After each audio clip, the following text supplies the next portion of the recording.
Ce dimanche 29 juillet est un jour de vote au Mali avec le premier tour de l'élection présidentielle. C'est au centre de vote de l'école Mamoudou Kounta de Kalabankoro que le candidat Daba Diawara est venu pour accomplir son devoir citoyen.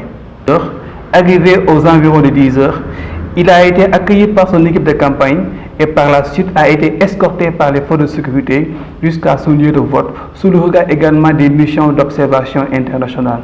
À sa sortie du bureau de vote, il s'est soumis au questionnaire de la presse malienne et internationale. Il a d'abord lancé un appel d'apaisement à l'endroit de tous les Maliens pour une élection paisible et transparente. Il est revenu ensuite sur la polémique née sur la fiabilité du fichier électoral.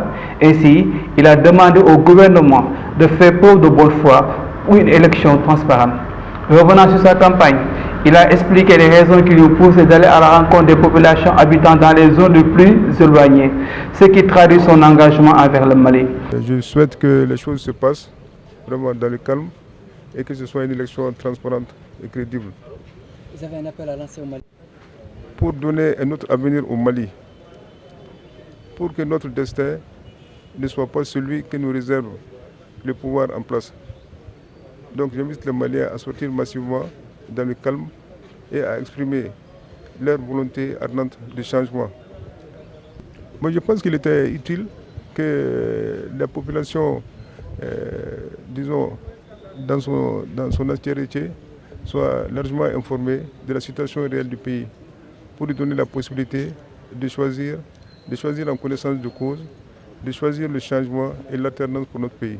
Pour terminer, il a demandé aux électeurs de sortir en masse et de voter dans la paix et que les choix des Maliens soient respectés car le Mali n'a point besoin de crise post-électorale.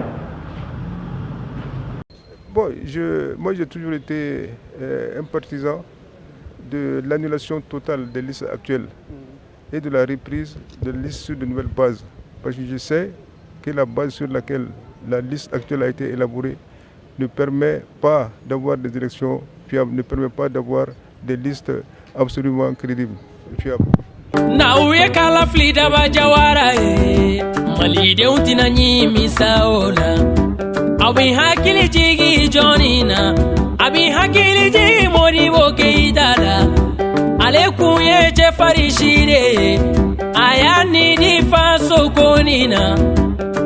Asara faso konina abi hakili